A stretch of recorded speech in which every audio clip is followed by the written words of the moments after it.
Amperge Convida, com Heloísa Carpena. O ano de 2024 tem registrado um acentuado endividamento das empresas brasileiras. Estatísticas apontam para o crescimento dos pedidos de falência e de recuperação, reflexo de uma crise econômica pós-pandemia que ainda persiste. Recentemente, tivemos o caso das lojas americanas, além da Light, Grupo Petrópolis, 123 Milhas, Oi, Casa e Vídeo, para citar apenas as maiores e mais conhecidas. O Ministério Público, atuando como fiscal da lei nesses casos, desempenha um importante papel, que envolve o interesse não apenas dos parceiros comerciais das empresas inadimplentes com suas obrigações, mas também o interesse dos empregados, dos consumidores e da própria Fazenda Pública. Para falar sobre esse assunto, eu tenho o prazer de receber o promotor de justiça Leonardo Araújo Marques, que é titular da 2ª Promotoria de Massas Falidas da capital e é mestre em Direito Empresarial e Tributário e professor da Fundação Getúlio Vargas, no Rio de Janeiro. Boa tarde, Leonardo. Obrigada por aceitar o nosso convite. Vamos começar falando do papel do Ministério Público nos processos de insolvência, falências, recuperações judiciais, extrajudiciais. Nesses casos, há vários interesses, dos trabalhadores, dos consumidores, como eu disse.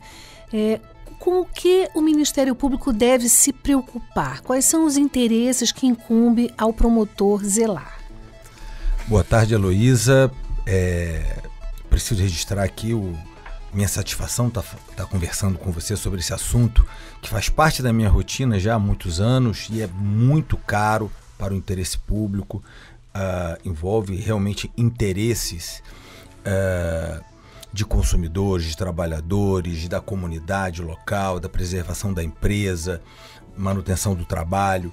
Então, os processos de insolvência nos últimos anos têm ganhado os noticiários e não é à toa, porque realmente nos últimos anos houve um aumento muito grande do número de processos. Essas grandes varejistas estão utilizando desse importante instrumento do nosso ordenamento jurídico para tentar a preservação da empresa e equalizar suas dívidas.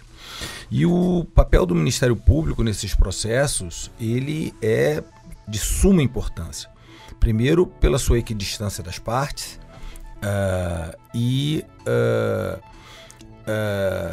a atuação do Ministério Público, além da parte de coibir fraudes, de evitar a utilização indevida dos institutos previstos na Lei 11.101, ele também tem se mostrado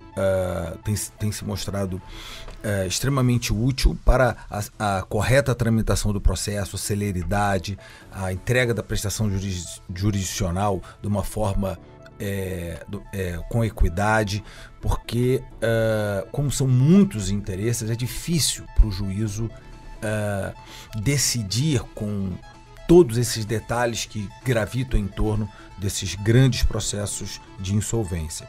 E o Ministério Público, nos processos de falência, ele tem que ficar atento em relação ao devedor. Ele tem que realmente verificar todos os atos que antecederam a falência, porque normalmente é um ambiente muito propício à prática de fraude, de desvios. Então é muito comum nas falências identificarmos negócios escusos, e aí cabe ao Ministério Público não apenas a atribuição criminal, enfim, coibir isso do ponto de vista penal, mas também propor ações revocatórias, deflagrar incidentes de desconsideração da personalidade jurídica. Por exemplo, na Gama Filho, aqui na falência da Gama Filho, da Universidade Gama Filho, nós instauramos mais de 50 incidentes de desconsideração da personalidade jurídica. Então, atrás, e conseguimos, patrimônio, conseguimos atingir patrimônio de outras pessoas físicas e jurídicas que se aproveitaram ali daquele momento de insolvência da universidade e se locupletaram de alguma maneira. Inclusive, há denúncia criminal, ofereci denúncia criminal há pouco tempo, sobre esse caso. Mas isso nas falências, então, a preocupação do Ministério Público tem que ser para verificar essas fraudes, tentar recompor o patrimônio do falido e zelar para que o pagamento dos credores se dê na forma do princípio par condício creditório, respeitando-se a isonomia e tudo mais. Só que na falência, a nossa atuação ela é um pouco facilitada, porque a falência é um processo de execução. E sendo processo de execução, normas de ordem pública, então basta a gente... o processo de falência é sempre igual. A arrecadação dos ativos, vender os ativos para pagar o passivo. Houve uma modificação em 2020 em que foi colocado como um dos objetivos do processo falimentar a celeridade. Então, isso é um pouco mal compreendido. Hoje, um bem arrecadado do falido, quando vai para leilão, ele vai ser vendido de qualquer maneira. Não tem mais aquela história de preço vil. Sim. Então, é mais um ponto que o Ministério Público tem que ficar atento. A forma como serão vendidos os bens da massa falida. Então, tem muita coisa dentro dos processos de falência. Um processo grande como esse pode envolver o interesse de muitos credores, né? Você pode dar exemplos assim de casos em que há numerosos credores e que... Eu vou citar alguns casos recentemente, inclusive que nós estabelecemos algumas parcerias com outros ministérios públicos. Isso é bem interessante. O processo da Varig, por exemplo, o Ministério Público do Rio Grande do Sul, na parte de patrimônio histórico, cultural, tem um interesse no Museu da Varig, e aí houve um certo impasse de quem deveria atuar, o Ministério Público do Rio Grande do Sul ou nós aqui de massas falidas no processo da Varig, estabelecemos parcerias. Para preservação do museu, qual era o interesse deles? Isso, tem vários bens que deveriam integrar,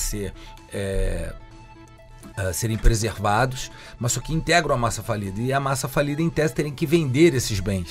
Então, para poder arrecadar recursos, e aí essa venda não poderia ser feita de qualquer maneira, porque o objetivo da preservação do patrimônio é um museu lá no Rio Grande do Sul, o Museu Varig. Então, o colega lá de tutela coletiva, ele pediu a nossa cooperação e nós estabelecemos uma cooperação e atuamos de forma conjunta no processo de falência da Varig para permitir não só a preservação desse patrimônio, né, histórico, cultural, mas também preservar os interesses, defender os interesses dos credores que também querem receber, né, a partir da venda dos bens. Trabalhadores, por exemplo, eu tenho há pouco tempo, estou numa parceria com o MPT no processo da Miller Hooks. Ministério Público do Trabalho, né? Que é um Ministério Público especializado. Exato, existe uma ação civil pública que tramita lá em prol de vários trabalhadores, que foi ajuizada na época também em cooperação conosco, e agora chegou um momento da falência em que a melhor solução foi pegar o dinheiro que estava na falência e remeter lá para os autos daquela ação civil pública por força da venda de algumas licenças da Anvisa para fabricação de remédios. E aí há toda uma dificuldade de se decidir, de saber onde devem ser levadas essas pretensões. Lá na Justiça do Trabalho, na Justiça aqui estadual, se é o MPT que atua aqui, se eu tenho que atuar lá. Sim. Qual era a empresa? Miller Hooks, é uma indústria farmacêutica. Aproveitando, falando de indústria farmacêutica, nós aqui do Ministério Público ajuizamos uma ação na época do grupo da Farmácia Vita, tinha aqui no Rio de Janeiro, bem grande, e aí foram identificadas inúmeras fraudes, inclusive com ações ajuizadas no Ministério Público Federal, criminais, envolvendo fundos de pensão, em que milhões foram desviados dos fundos de pensão, que por sua vez entraram numa empresa em dificuldades e por sua vez foram desviados possivelmente para políticos, possivelmente para terceiros, e aí houve a ação criminal federal, lá na Justiça Federal, e nós aqui no Estado ajuizamos a ação revocatória para poder tentar buscar esses recursos novamente e tudo mais, e ela está em tramitação até hoje, né? Houve um julgamento de primeira instância, segunda, então é uma interação muito grande entre o Ministério Público, que atua em massas falidas, com outros ministérios públicos, inclusive tutela coletiva do consumidor. Sim. Você falou das parcerias, né, que o Ministério Público pode ter com outros estados. Mas como se resolve as questões de superposição de atribuições? Você mencionou aí, por exemplo, consumidor. Então, se existe, por exemplo, um TAC, em que a empresa se comprometeu a cumprir determinadas obrigações e isso envolve um pagamento, e, ao mesmo tempo, foi decretada a falência, como é que se resolve isso? Existem regras? Ou o CNMP já regulamentou de algum modo? Esse é um tema muito polêmico. Tem o caso da Supervia, que está em tramitação, o caso da Oi, que também está em tramitação, e nós nos preocupamos, não só aqui no Rio, mas enfim, aqui no Rio de Janeiro, em tentar definir entre nós qual é a atribuição, mas também lá no Conselho Nacional do Ministério Público. Aproveito a oportunidade para dizer que há uma recomendação, a número 102 de 2023, que foi... Do CNMP, Conselho Nacional do Ministério Público. Do Conselho Nacional do Ministério Público. Eu integrei o grupo de trabalho para poder... Vamos falar sobre isso mais para frente. Sim. E nessa recomendação existe até a previsão de que deveria haver uma cooperação entre os diferentes órgãos do Ministério Público em torno desses processos de insolvência. Mesmo porque não há realmente muito claro ali quem deve atuar, como deve atuar. Hoje, por exemplo, a tutela coletiva do consumidor aqui da capital, ela, quando tem alguma multa, alguma indenização, enfim, ela mesma vai lá e faz a habilitação do crédito. Sim. Alguma coisa no interesse dos consumidores, né? No interesse dos consumidores. Só que não é uma questão pacífica. Então, no caso da Supervia, por exemplo, uma decisão da nossa chefia institucional determinou que nós, de massas falidas, deveríamos promover a habilitação desses créditos. Então, é um pouco contraditório, porque nós exercemos a função de custos legis e não podemos atuar como credores ao mesmo tempo. Haveria dois órgãos do Ministério Público atuando no mesmo processo. Um com interesse como parte e o outro como fiscal da lei. Exatamente. E isso é complicado, né? Porque há conflitos, né? É a história do cobertor curto. Para dar para um lado, tem que tirar de alguém. Como é que se resolve isso? É muito complicado. Cada caso tem tido uma solução peculiar, né? No caso da Supervia, o procurador-geral determinou que atuasse o tabelar de massas falidas, e assim tem acontecido. No caso da Supervia, embora eu não concorde, mas, enfim, determinação da chefia, temos que cumprir. A promotoria especializada, né, no interesse que está sendo defendido, em tese, é a mais apta a promover essa execução. A promotoria que... Ou melhor, a habilitação. A promotoria que fiscaliza o processo da Supervia está impedida, mas então determinou-se que o tabelar dela que fizesse essa habilitação.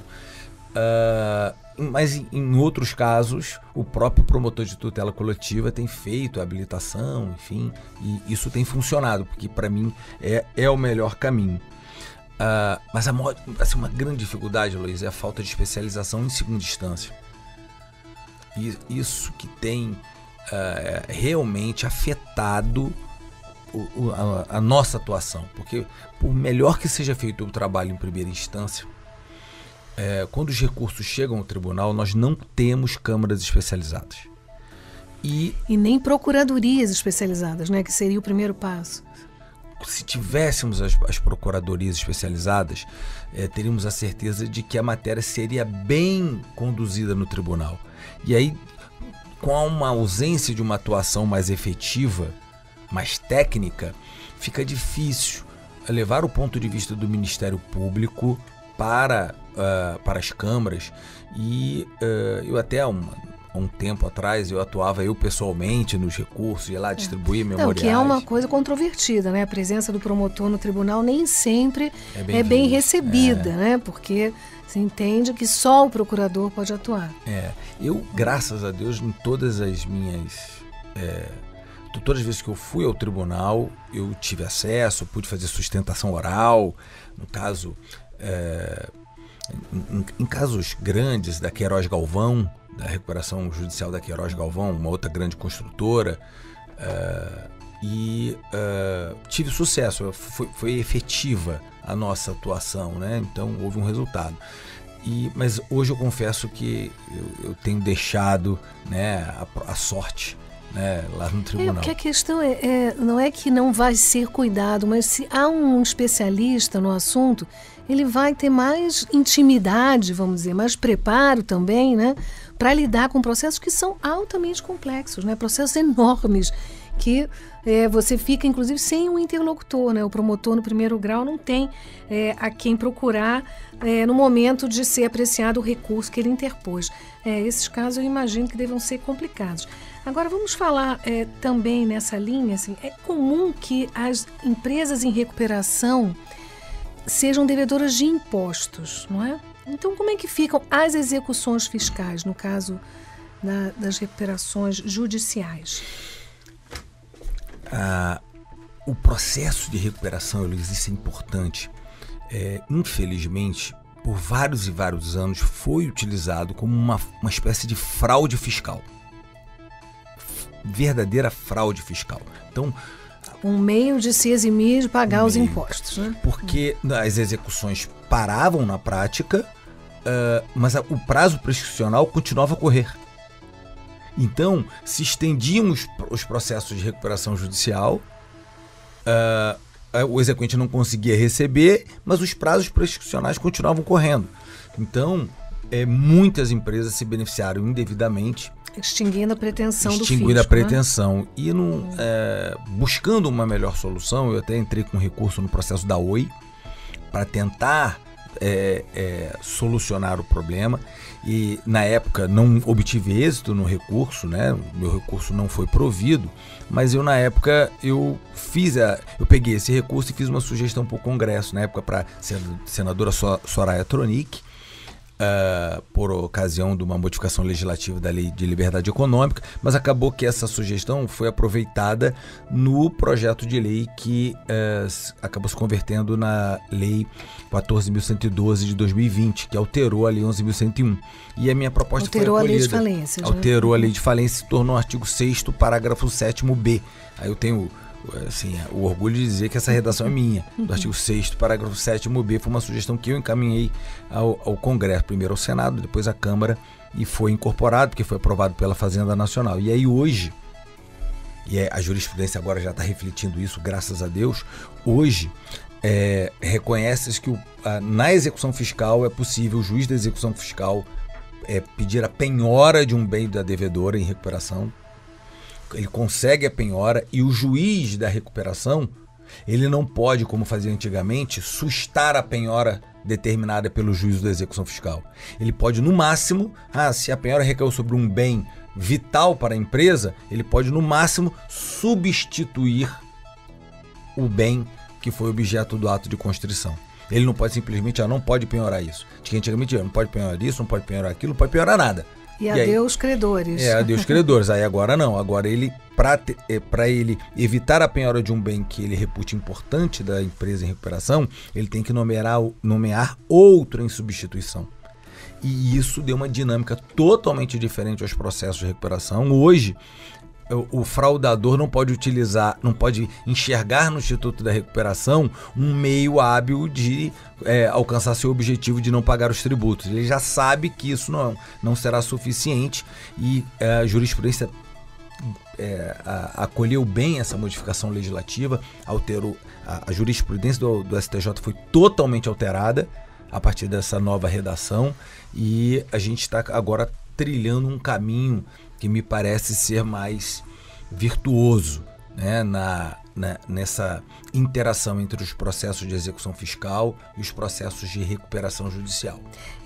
Na recuperação, você me corrige se eu estiver errada, há um benefício, né? A empresa se vale de um favor legal para continuar funcionando, para sanear suas finanças, não é isso? Então, são objetivos diferentes, né?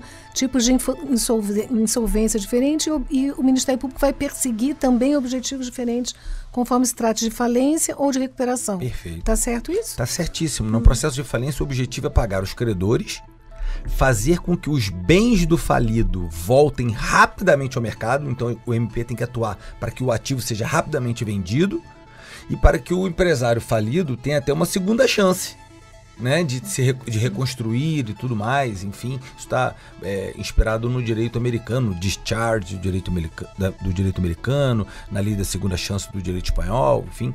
Já a recuperação judicial, o objetivo é exatamente o oposto. Na recuperação judicial, o objetivo é evitar a falência, evitar a liquidação. E qual é a preocupação maior do Ministério Público? Hoje é um grande desafio nosso. Fazer com que o processo também seja célere e evitar, porque como é que a recuperação judicial evita a falência? É um acordo que é feito entre os credores e aquele devedor.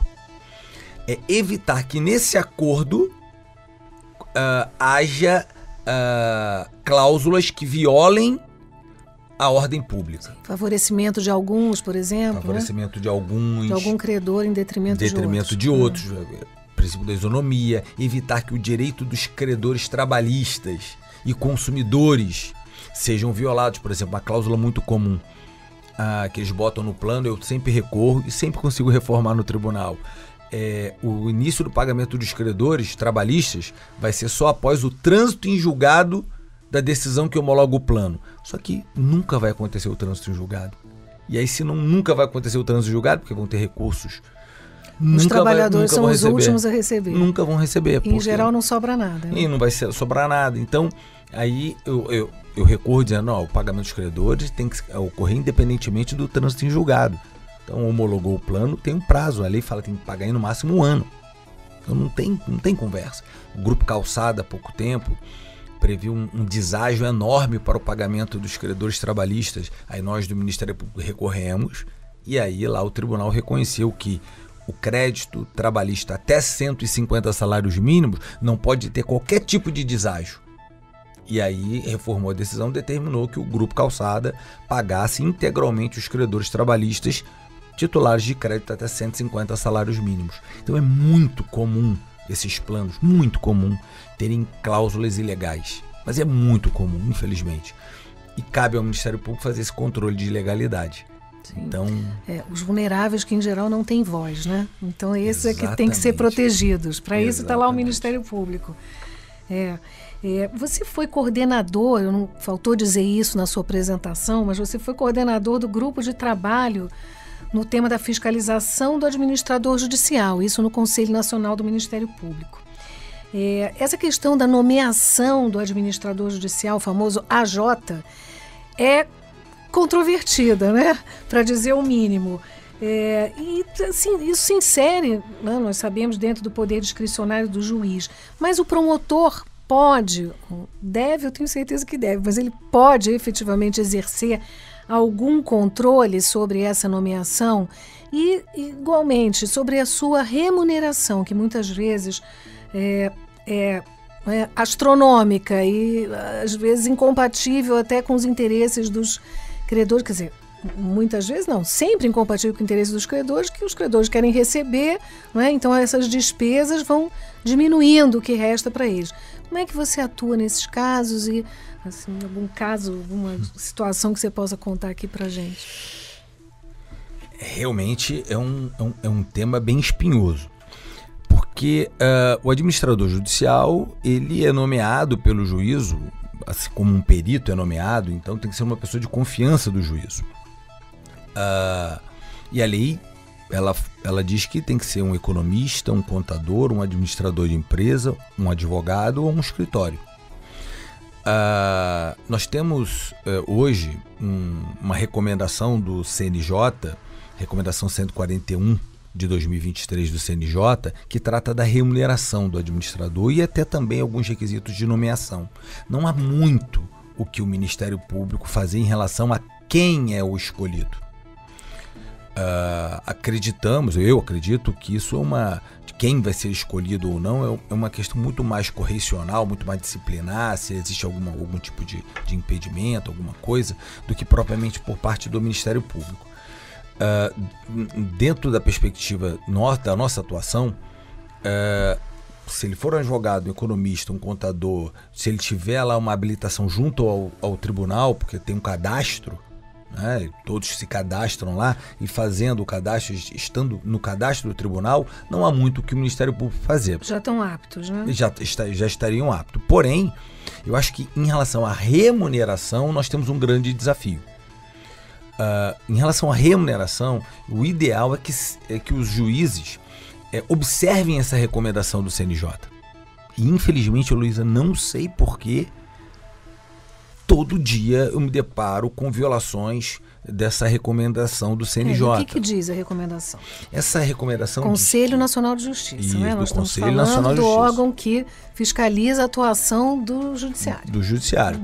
Diz que o indicado à função de administrador judicial tem que apresentar uma proposta pormenorizada de remuneração, detalhando o que vai fazer, como vai fazer, quanto tempo vai gastar, quais profissionais que vai utilizar. Essa proposta tem que vir aos autos, e aí o Ministério Público tem que ser intimado, os credores têm que ser intimados, o devedor tem que ser intimado, para todo mundo falar.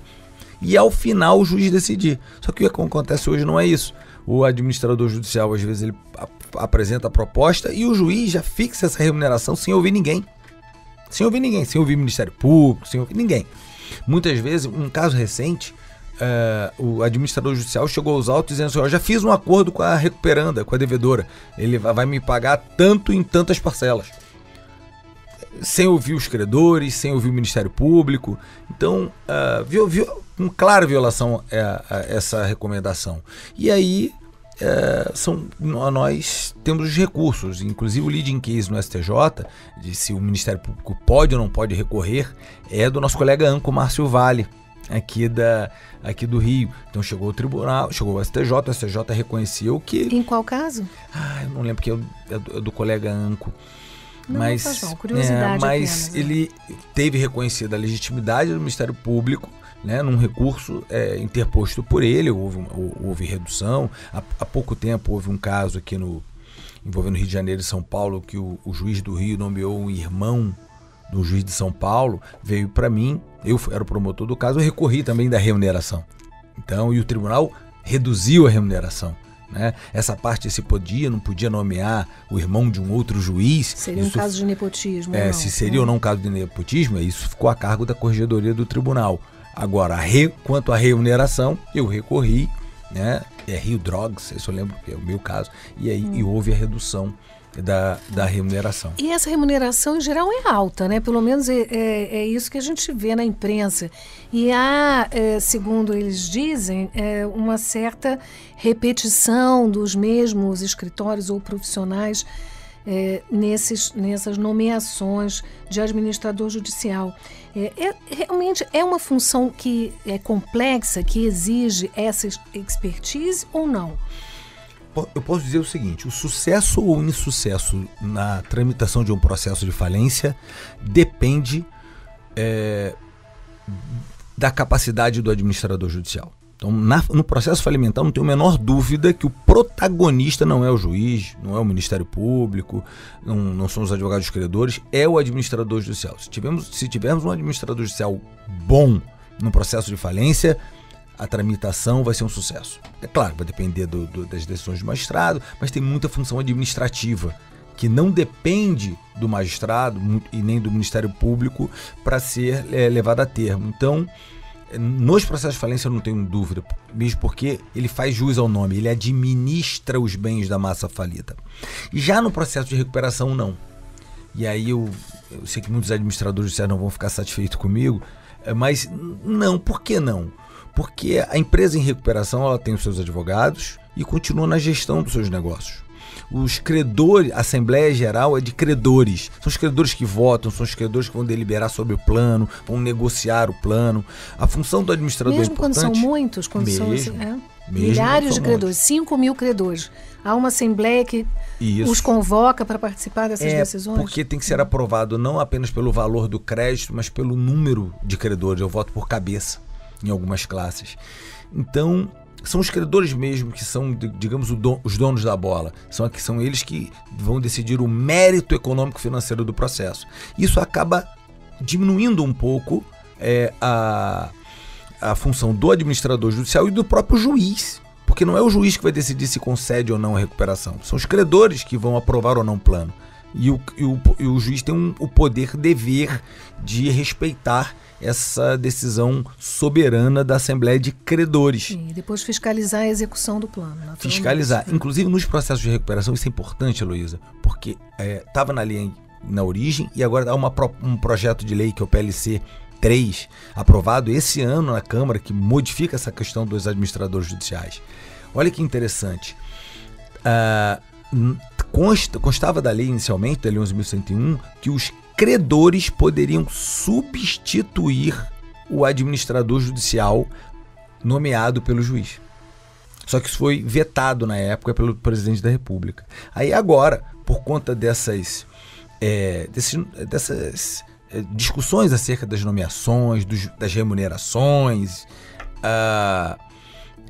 o projeto de lei resgata isso, o PLC 3, dando novamente aos credores o poder de substituir o profissional indicado pelo juiz e nomear um da confiança deles, o que eu acho super profícuo.